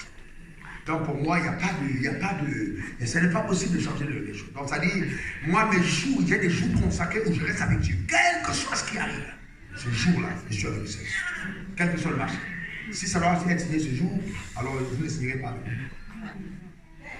Le samedi et le mercredi. Je reste avec ça. Parce que c'est sa rencontre qui a changé ma vie. C'est pas l'argent. Et j'ai vu Dieu faire tellement de choses épatantes que frère, je vous dis la vérité, frère, la présence de Dieu dans ma vie, c'est la chose la plus importante. Rester avec lui, c'est la chose la plus glorieuse. Ce n'est pas le fait d'avoir l'argent. Non, c'est avoir Dieu. Amen. Et si tu as Dieu, tu as tout. Si tu aimes Dieu. Donc là, les heures opportunes, une femme est venue me voir. Ah, parce que après pour moi j'ai des problèmes, j'ai un restaurant. Ah bon, oui, ok, très bien. Et puis bon, pour suivre le témoignage plus court, j'ai acheté le restaurant de la femme. Parce que quand elle m'a donné les chiffres, je lui ai dit, bon, je demande de prier pour toi pour que le restaurant soit vendu. Et si moi j'achète, la prière est exaucée, on n'a plus besoin de prier. Parce que j'ai entendu le Seigneur me dire, écoute, achète le restaurant. Elle n'est pas venue pour la prière, elle est venue te donner le restaurant à acheter. Elle dit, pasteur, si c'est toi, 50% de prix. J'ai dit, ah bon? Pourquoi? Non, mais pardon, si c'est toi, 50%. Ok, marche ton prix. On dit amen, amen. Terminé. Et puis j'ai acheté. Parce que je ne peux pas comprendre qu'une affaire qui fait 300 € de bénéfice par jour, quelqu'un veuille la vendre. Alors j'ai d'abord encouragé la personne de ne pas vendre, la personne a donné ses raisons, je ne veux pas te payer et tout. Mais dès que j'ai repris la fin, c'était une explosion. J'ai bâti 300 € à peu de 1 000 € par jour, en moins de 3 mois. Vous avez 1 000 € par jour dans une affaire. Multiplié par 15, tué par 2 encore, on fait 30 000 € pour moi. Il n'y a pas un fonctionnaire, fonction publique qui vit normalement qui peut avoir ce salaire. Vous comprenez ce que j'en fais? Donc il y a tellement de choses, je parle d'idées opportunes. Mais là, il faut encore avoir il faut être très mentalement à saisir l'idée quand elle arrive. Ça veut dire qu'il y a une préparation. Tu dois te préparer mentalement. Dans les déclarations que nous faisons, quand nous sommes là à l'église, je suis la tête et non la queue, je déclare, je le serai dans la vie. Je déconfesse que je ne suis pas venu sur la terre seulement pour lire la Bible, mais je vais la vivre. Je suis le fils d'Abraham. Je déclare, Dieu est le Dieu d'Abraham, d'Isaac et de Jacob et les ralous au feu. Ces déclarations que tu fais bâtissent ton âme, construisent ton homme intérieur, consciemment et inconsciemment, et vont commencer à créer une migration. D'accord, d'opportunités exceptionnelles vers ta personne. Alors c'est ce qu'on appelle la loi d'attraction. Mais non, mais nous c'est la loi de la foi, par la déclaration de la parole de Dieu. Ah oui, par la déclaration de la parole de Dieu. Qu'est-ce qui peut faire que quelqu'un peut ne pas aimer les noirs et puis se faire maquiller par un noir? C'est pas parce que le noir est performant, je vous dis c'est faux. La performance, il y en a, même des blancs. C'est que cette personne a dit tellement parler que quand on la regarde, on ne voit plus le noir. On ne voit que la lumière. C'est important, c'est pas simplement la performance. Ne vous trompez pas. Ah non, mais je vais vous dire, les gens les plus performants ne sont pas ceux qui arrivent au sommet. Moi je connais des gens performants, les gars, allez dans le football, les gars les plus doués ne sont pas au mondial. Donc pour avoir des talents, pour avoir des grâces, et puis de rien devenir dans la vie, c'est ce que vous faites de vos talents, de vos grâces, le mental que vous avez derrière vos talents et vos grâces, la discipline derrière, vont déterminer si oui ou non les talents investis en vous vont amener au sommet. C'est pas le talent simplement, il y a quelque chose d'autre. C'est pour ça que je dis la prière seule ne suffit pas. Le jeûne seul ne suffit pas. Donc nous parlons là maintenant de l'idée. Alors maintenant c'est comment donc je migre de l'idée à la richesse. Les gens m'ont dit ouais pasteur mais bon tu sais moi j'ai des idées, j'ai beaucoup d'idées mais je n'ai pas d'argent. J'ai beaucoup d'idées mais je n'ai pas d'argent. Vous entendez ça souvent? J'ai beaucoup d'idées mais je n'ai pas d'argent. J'ai beaucoup d'idées, je n'ai pas d'argent. Ok? Mais généralement, on entend ça parce qu'on peut être dans un environnement où on est entouré des personnes. Généralement, vous entendez ça au milieu des pauvres. J'ai beaucoup d'idées, mais je n'ai pas d'argent. Alors, vous savez pourquoi le pauvre a beaucoup d'idées, mais il n'a pas d'argent? Parce que l'idée, c'est le moyen par lequel Dieu délivre le pauvre de la pauvreté. Et c'est pourquoi il a beaucoup d'idées au milieu des pauvres. c'est comme l'échelle qui te permet de quitter la pauvreté vers le sommet de la gloire. Donc, il jette les échelles. Et tu refuses de monter. Et tu dis, je ne suis pas riche. Et Dieu dit, je t'envoie l'échelle, sort de là. Je t'envoie l'échelle, sort de là. Je t'envoie l'échelle, sort de là. Je t'envoie l'échelle, sort. C'est sort. Tu dis, non, je n'ai pas d'argent. Il dit, sort à l'échelle. Au secours. Ça veut dire, mais je t'envoie l'échelle. Tu ne peux pas monter. Et il y a un autre verset qui dit, le sang que des fiches de pauvres lui donne nourriture abondante. Ça veut dire que Dieu est tellement concerné par le fait de sortir le pauvre de la pauvreté, que toute chose que le pauvre entreprend, véritablement, Dieu bénit. Parce que Dieu veut le faire sortir. Et on est double fois pauvre, puis on est mentalement pauvre. C'est-à-dire on est décidé de dire, je suis pauvre, il faut que les gens me viennent au secours. Alors j'ai vu quelque chose de tellement choquant. Les gens qui font des ONG pour venir au secours des pauvres et qui sont eux-mêmes pauvres. Les gens viennent me dire, parce que mon ONG, on a secoué les gens. Je demande, tu fais une affaire? Non. Tu gagnes de l'argent? Non. Mais pourquoi tu veux faire les ONG? ONG, c'est pas pour les pauvres. Ah bon, parce que non, c'est pas pour les pauvres. Tu ne peux pas faire l'ONG pour gagner de l'argent. Si tu enrichis sur le dos des pauvres, tu vas avoir Dieu pour t'aider. Parce que tu vas commencer à instrumentaliser la misère des pauvres pour te faire l'argent. Non. L'ONG, c'est pour les gens qui ont gagné de l'argent et qui veulent aider les autres. Ah, une autre dame est venue. Hein, vraiment, pasteur, moi je suis veuve, vraiment orphelin, mes enfants sont orphelins, tout. Et elle a commencé à vouloir me faire avoir tellement pitié. J'ai regardé la dame, j'ai dit, tu sais, moi aussi je suis orphelin. Je suis moi-même orphelin. Tu ne peux pas avoir des enfants aussi solides, braves, forts, et leur inculquer une mentalité de dire vous êtes orphelin. La vie est faite.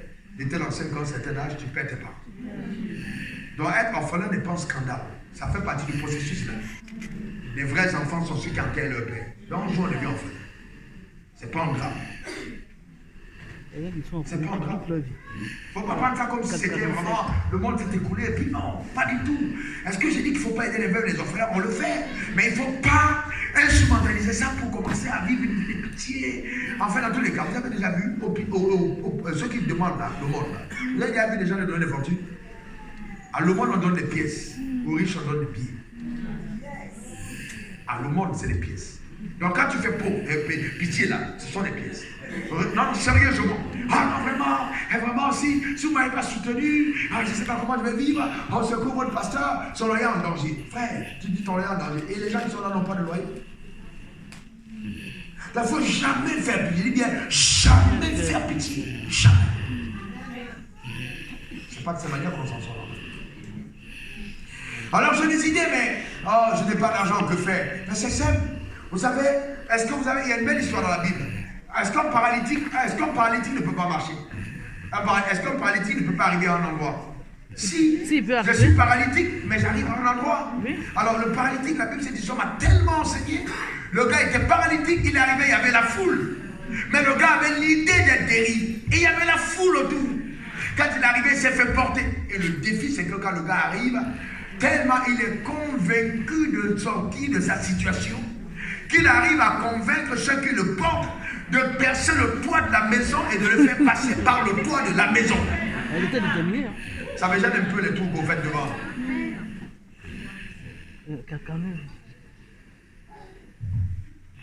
Et donc c'est après. Que je disais, donc les gars, ils ont été portés, voyez-vous, portés pour passer par le toit. Mais les gars ont porté le paralytique, fait passer par le toit de la maison. Alors maintenant, quand le gars est descendu au devant de Jésus, n'a-t-il pas été guéri? Il a été guéri. Je vous pose une question. Entre le paralytique et ceux qui le portaient, qui était plus fort? Non, répondez-moi sérieusement. Qui était plus fort? Ne pensez pas que ce sont ceux qui ont l'argent qui sont plus forts. Ce sont les personnes qui ont des idées qui sont plus fortes. Écoutez, même le président de ce pays a été porté par des gens pour être au pouvoir. Dans la vie, vous devez avoir l'intelligence de vous faire porter. Ah oui, les sportifs sont portés pour être dans les équipes. À tous les niveaux, on te porte. Les chefs d'entreprise sont portés. Ah oui, vous pensez que les gens voyaient au pouvoir, ce sont les gens qui les ont portés. On a décidé, on te porte, on te met au pouvoir. Pendant la vie, il ne faut pas te dire l'argent est un l'argent n'est jamais un handicap. L'idée est plus forte que l'argent. L'idée mobilise l'argent. Moi, je suis avec des gens. Vous vous rendez compte que quand les gens n'ont pas d'argent, ils ont beaucoup d'idées. Quand ils ont beaucoup d'argent, ils n'ont plus d'idées. Tout ce qu'ils font maintenant, c'est qu'ils sachent comment manger de l'argent et puis comment faire pour supporter les petits startups pour en faire beaucoup plus de profit. Pourquoi? Parce qu'ils n'ont plus le temps de réfléchir. Tu es pauvre, tu réfléchis. C'est celui qui est pauvre qui doit réfléchir longtemps pour dire à pauvreté. Une fois que les gens commencent à gagner l'argent, ils ne réfléchissent plus beaucoup. Ils sont rares, très rares, qui continuent encore à réfléchir profondément. Donc à partir de ce moment, tu peux, à partir de ton idée, compter des personnes qui ont des moyens et qui cherchent des opportunités. Tout dépend de comment est-ce que tu la présentes. C'est pourquoi la préparation personnelle à la richesse, c'est quelque chose, un facteur vraiment valorisant. Quand les gens te rencontrent, la première image qu'ils ont de toi va déterminer la suite de beaucoup de choses. Ah, c'est vrai. C'est très important. Très important. Vous voyez les gens tout de suite, il y a quelque chose. Ça connecte. Pourquoi? Ouais, quand vous voyez la personne, vous sentez qu'elle va réussir. Vous le savez, la personne va. Vous voyez cet homme, vous savez qu'il va réussir. Vous voyez cette femme, vous sentez qu'elle a quelque chose pour réussir. Pourquoi? Parce qu'elle est habitée par la réussite. Ce n'est qu'une question de temps. Ce n'est qu'une question de temps. Donc vous prenez votre idée, vous la rédigez. Vous rédigez l'idée de façon conséquente. Vous la rédigez. Première étape, la rédaction. Je rédige mon idée. En rédigeant mon idée, je l'assimile au maximum. Maximum. Je fais une assimilation mentale de mon idée. De façon que mon idée, à n'importe quel jour, moment de la journée, que ce soit le jour où je me réveille, que mon idée, tous les contours et tous les paramètres de l'idée, je les ai assimilés. Je dois faire une exploration de ce que l'idée me présente. Un voyage dans l'idée.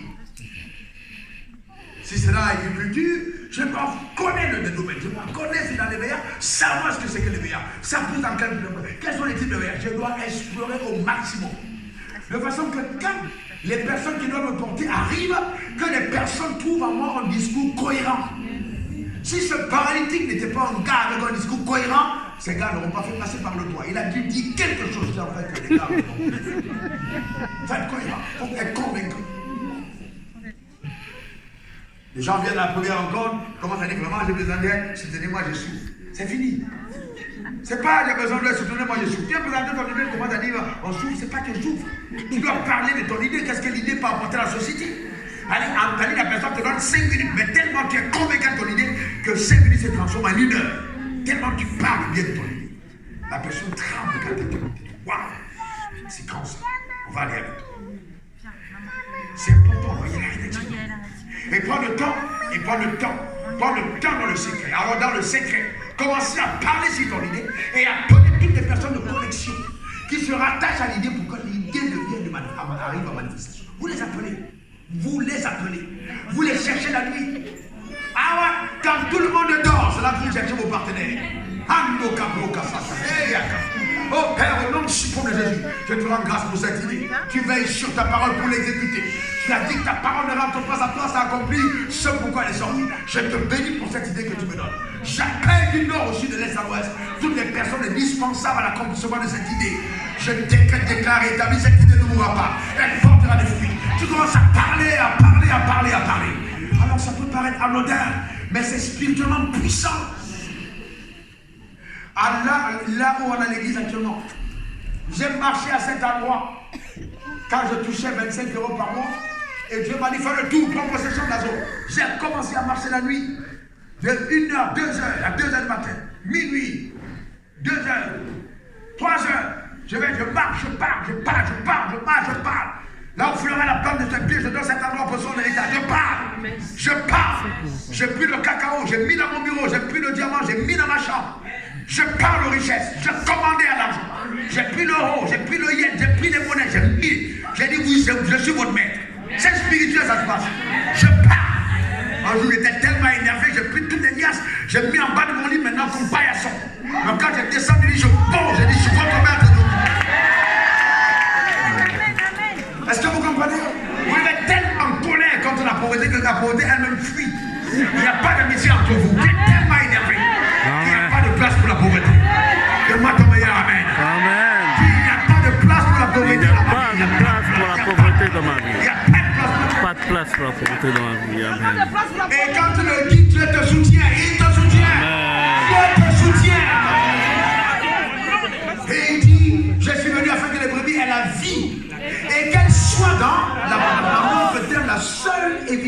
crédible. De la présence de la vie de Dieu dans son croyant, c'est l'abondance dans sa vie. La seule évidence crédible. Donc ne me dis pas que tu as la vie de Dieu et puis je ne vois pas l'abondance. La vie doit produire l'abondance. Sinon tu vis mal. Ça, c'est vrai. Voyez-vous? On parle de l'idée et puis on commence à la déclarer. Et à partir de là, il y a beaucoup de choses qu'on va dire, mais bon, comme on est pris par le temps. Et donc c'est aussi, là, quand vous arrivez à la manifestation de l'idée, ou comment vous la créez, il y a des connexions qui s'établissent, vous montez votre affaire, vous mettez ces lois spirituelles, l'intégrité, le service, l'amour, la générosité, toutes ces lois, en équilibre, toutes ces lois que vous mettez là-dedans, dans vos affaires, vous assurez que tout se passe bien. Okay. Vous allez voir que Dieu va commencer à faire venir votre entreprise, elle va monter, elle va grandir, elle va fleurir. Et le plus petit va devenir un millier. C'est simple, c'est pas. Et puis vous ne soyez pas les gens que vous entendez, les Rockefeller, tous ces gens que Dieu a béni grandement, qui étaient dans le royaume, ils ont un nez comme toi, ils ont 2 yeux, 2 oreilles, une bouche. Bon, ils n'étaient pas, c'était pas des sujets. Non, c'était des hommes comme toi, clair et net. Et le drame, c'est que ce qui est choquant, c'est que je vois quelqu'un qui est comme moi et qui n'a pas Jésus et qui est béni. Ça fait mal. En fait, c'est un jugement contre moi. Enfin, je parle de nous en tant que croyants. Si les gens de ce monde qui entrent en possession de façon illégitime des propriétés de notre Père, voilà, ils réussissent quand même illégitimement. En violant les lois qui ne sont pas les leurs de façon légitime, mais qui sont les nôtres. Et mais ils parviennent quand même. Tu ne vas pas rester là pour me dire non, je vois la vie et tout. D'ailleurs, Dieu n'a jamais voulu que la vie soit facile. Un jour, un pasteur vient me vouloir faire pitié, il me dit, ouais, pasteur, vraiment, tu sais, Abidjan est dur, voilà, est dur. Et puis, bon, vous savez déjà, même ce slogan, c'est vrai qu'Abidjan est difficile, c'est très cher. Abidjan est dur. Je lui ai dit, ouais, Abidjan est dur, mais pas comme au jardin de lait. Et il dit, comment ça? Le jardin de lait? Ah, il dit, mais le jardin de lait, c'était très dur, le jardin de lait. Adam n'avait pas de voiture. Adam n'avait pas de couteau. Adam devait marcher tout seul pour commencer à lever les animaux. Adam n'avait pas d'amis, il était seul. Il est resté longtemps célibataire sans femme. Le jardin d'Éden n'était pas facile. Vous imaginez? Quand on lit la Bible, souvent on la lit, je ne sais pas comment il est dans la Bible. Il devait monter sur l'arbre, aller chercher le fruit. Je ne sais pas comment il a fait le premier jour, il a rencontré la noix de coco. Il a remis dans la bouche. Comme il avait une intelligence éclairée, il a dû percevoir à l'intérieur qu'il y avait tout. Mais comment Adam a fait le premier jour pour enlever la noix de coco pour manger le coco? Il n'y a pas de couteau. Il a frappé, il a trouvé d'abord un rocher pointu, frappé dessus, ouvrir.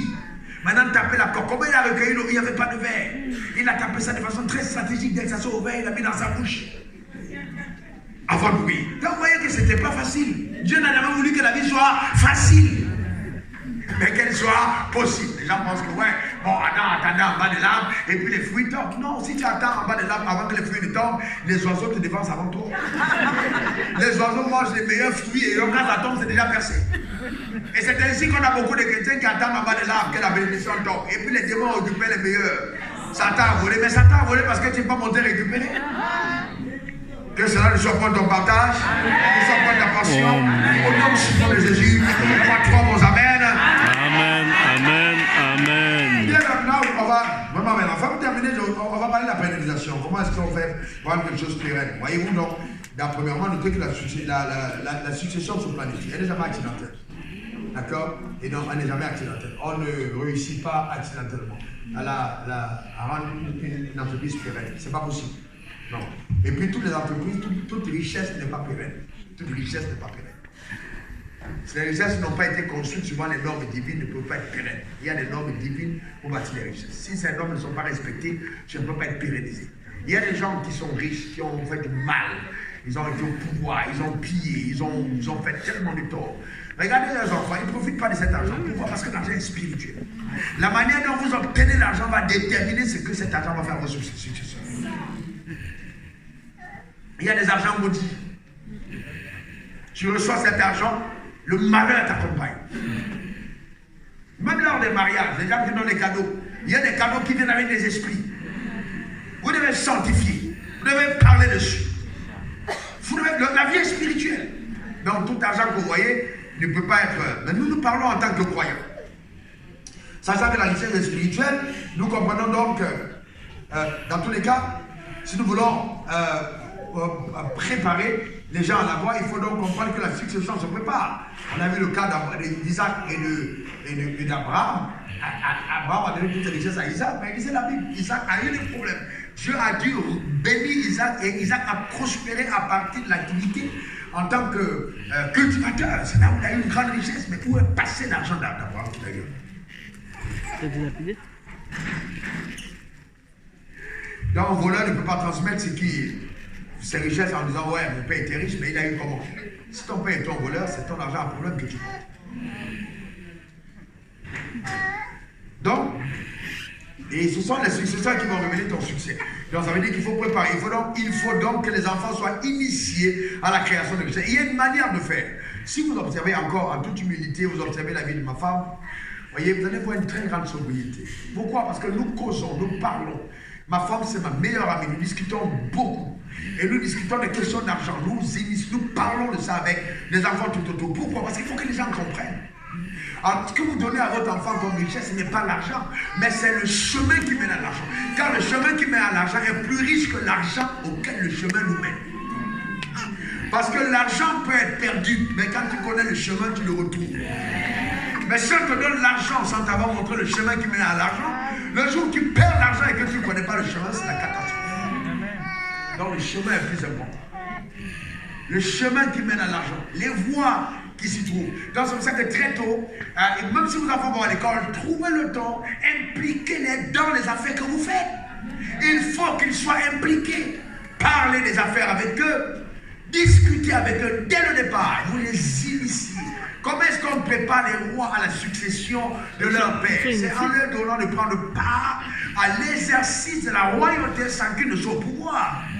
Donc, même dans le protocole, quand ils arrivent, on leur montre déjà comment est-ce qu'on se tient. Regardez, même dans le décès de la reine d'Angleterre, regardez le protocole, il était totalement bien organisé. Les gens, à un certain moment, vous avez voyé, à la dernière minute, la canne qu'elle avait, on ne l'enterre pas avec. On a mis la canne de côté. On a pris la couronne, on l'a mis de côté. Pourquoi? Parce que la reine est morte, mais la fonction royale continue. Elle ne peut pas être enterrée avec sa couronne. Tout ça, c'est un protocole. C'est spirituel. Nous partons, mais nous ne devons pas partir avec notre couronne. Le succès qu'on a eu sur terre, quelqu'un d'autre doit mettre ça sur sa tête pour continuer la fonction. C'est pourquoi ne dites pas aux enfants, dans tous les cas, ton père a tout, ton père a tout, ton père a tout, c'est pas vrai. Parce que de la même manière que tu as eu tout, ton enfant peut tout perdre en un jour. J'ai vu ces cas de façon terrible. Terrible, les gens tout perdent. Donc il faut les initier. Et il faut alors comprendre la psychologie de vos enfants, ou alors comprendre les événements de la succession, bien comprendre la psychologie très tôt, comprendre très tôt, à tel palier, ils ont accès à telle chose, à tel autre palier, ils ont accès à telle chose, à tel autre palier, ils ont accès à telle chose. Le drame de nous, les pasteurs à l'église, c'est qu'il y a des choses qu'on doit dire aux riches qu'on dit devant tout le monde. L'apôtre Paul dit, je recommande à Timothée, dis aux riches, je recommande aux riches d'être riches. Donc il parle aux riches, ça veut dire faire une réunion avec les gens qui gagnent l'argent et puis parle-leur. Un jour, il y avait un gars qui commençait à être très ennuyeux en tant que pasteur. Les gens qui deviennent comme des... Ils ne sont plus des brebis, c'est des boucs. D'autres, c'est comme des chefs. Tu ne fais pas attention, on va t'envoyer des cordes. Si tu marches devant et puis ils sont derrière, ils peuvent te piquer au fait, ça va être leur corps. Et il crée beaucoup de problèmes. Alors, j'ai commencé à prier pour le gars et prier pour lui. Il faut commencer à gagner de l'argent. Alors, il était vaniteux, gonflé. Alors, j'ai vu les riches de l'église. J'ai dit, je vais vous parler. Tout simplement. Mais ma cible, c'était lui. Donc, j'ai mis le truc, j'ai mis la table. Et puis, il fallait que l'esprit la disparaisse parce qu'il peut j'ai commencé à dire, voici les problèmes. Quand vous commencez à gagner de l'argent, quand vous avez un revenu de 10 millions par mois, voilà le problème que vous avez. J'ai commencé à lister, quand vous parlez de 10 millions, vous commencez à avoir des revenus. Quand on est arrivé à, vous commencez à avoir des revenus de 250 millions par mois, voilà le problème que vous avez. Quand vous avez à tel niveau, quand il m'a vu, plus je montais, plus il devenait un. Alors, parce qu'il me voyait toujours à l'église, simplement, il ne savait pas exactement sur quoi je suis assis. Et donc j'ai pris un témoignage quand j'ai commencé à toucher les 6 milliards.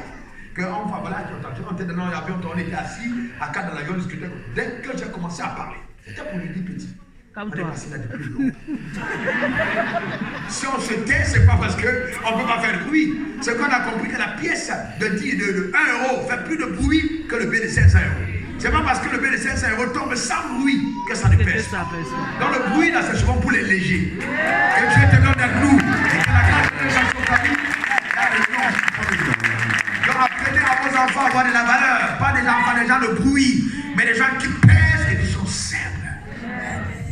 besoin de 15 chaînes au cours du cou. Après, tu dis, j'ai mal au cou, c'est parce que les démons m'attaquent. Non, tout le monde a des chaînes, 15. Tu es une femme qui a 15 chaînes autour du cou. À quoi ça sert? Ah, c'est le problème des nouveaux riches. Ça arrive quand on vient de gagner. Mais je prie de tout mon cœur dans le nom de Jésus que tu passes vite ce temps au nom suprême de Jésus. Que Dieu t'amène à une autre dimension encore plus grande, la stabilité dans le nom suprême de Jésus. D'avoir ton meilleur amen. Quelqu'un dise amen. Une dernière fois amen. Dans la société africaine, pourquoi les gens font trop de bruit? C'est parce qu'on est accordé des conditions de grande pauvreté. En Europe, vous voyez les gens, vous voyez, c'est la bourgeoisie. Vous voyez une personne très très riche, petite chaîne. Apparemment c'est petit, tout petit. Mais c'est petit, mais dangereux dans le petit. Petit. Parce que c'est la culture, on n'est pas obligé de faire trop de bruit. Voilà. Et vous, souvent, c'est parce que la pauvreté nous dérange qu'on fait trop de bruit. Et on trouve ça à l'église. Heureusement que Dieu nous a délivré l'esprit pauvre. Vraiment ton meilleur ami. Alors moi je vais prier pour toi. Je vais prier pour toi. Tu as été béni par le message. Ça t'a fait bien. Très très bien. Alors ça veut dire on n'a pas dépensé l'argent même que je sois là. Non. Alors maintenant je vais prendre quelques questions.